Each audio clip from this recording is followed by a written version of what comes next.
जोहार और स्वागत है रौरे मनकर। आज हमिन एगो ऐसा चीज़ कर बारे बात करब जे सदियों से हमिन कर ग्रामीण जीवन कर अभिन्न अंग आहे। उ आहे पैला। नापे कर एगो पारंपरिक उपकरण। ई केवल एगो बर्तन नहीं बल्कि कारीगरी, संस्कृति और सटीक नाप कर कहानी आहे। आवा जानीला माटी और धातु कर ई सफ़र के।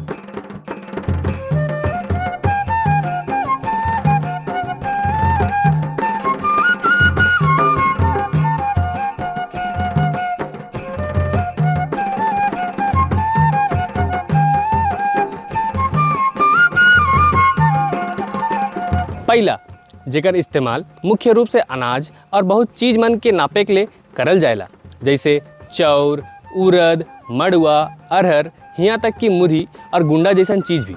लेकिन का तुहिन कभी सोचा कि इके बनाए में कितनी कला और मेहनत लगेला। पैला बनाए कर प्रक्रिया के हो तपस्या से कम नखे।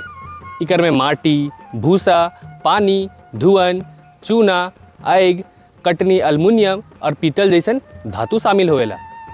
इस सफ़र शुरू होवेला माटी से।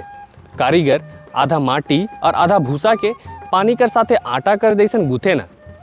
अभी इसको मिट्टी को सान रहे हैं, भूसा मिला के और मिट्टी को इसको फर्स्ट साँचा बनाएंगे।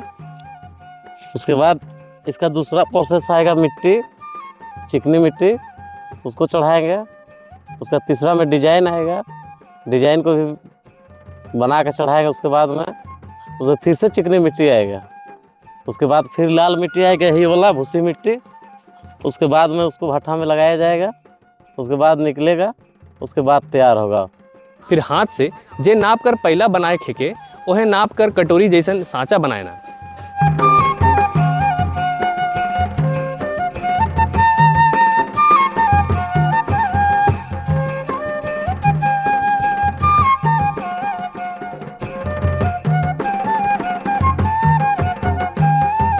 सूखे कर बाद इकर में खपड़ा और माटी कर पतला लेप चढ़ाल जाएला, जेके लेभरना कहल जाएला। लेप सूखे के बाद छोटका कपड़ा से इके हल्का हाथ से चिकनाए पड़ेला। सटीकता पैला कर पहचान है के सही नाप ले रस्सी या पुआल कर इस्तेमाल होएला, जेके पहले से साठुन से नाप के रखल जाएला। यह पारंपरिक तरीका है के जेकर से किलो पैला 22 उंगली कर बनेला। चिकनाए कर बाद सांचा पर गोंद या गोबर कर पतला घोल लगाल जाएला और फिर पारी आवेला धुवन कर 8 या 16 सोट कर धुवन पूरा सांचा पर लपेटल जाएला और जहाँ जोड़ पड़ेला वहाँ आग में हल्का सेंक के चिपकाल जाएला। ई प्रक्रिया के माठना कहना।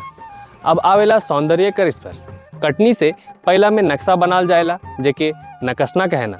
डिजाइन जैसे दुबला खड़िया, पहाड़ी, मेजर झाड़ाई, सिकड़ी, मेजर अखिया, ईटा आदि। ई नक्काशी केवल सुंदरता नखे बल्कि कारीगर कर पहचान भी होएला।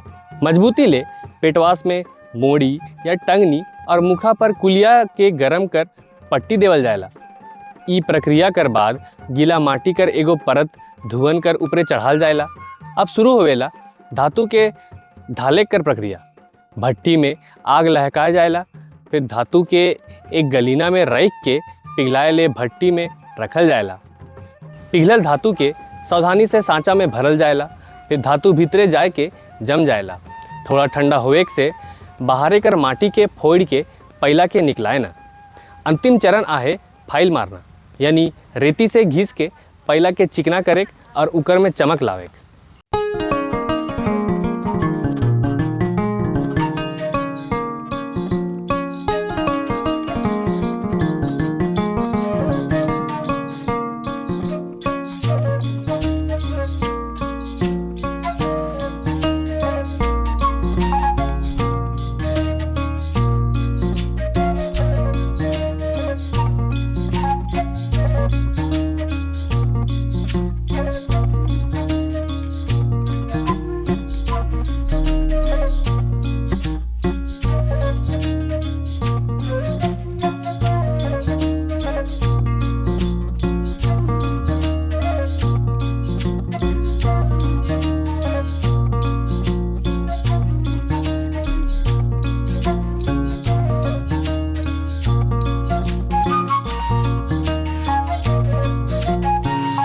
अंत में अगर जरूरी आहे तो चूना कर गाढ़ा लेप पैला कर भीतरे चढ़ाल जाएला।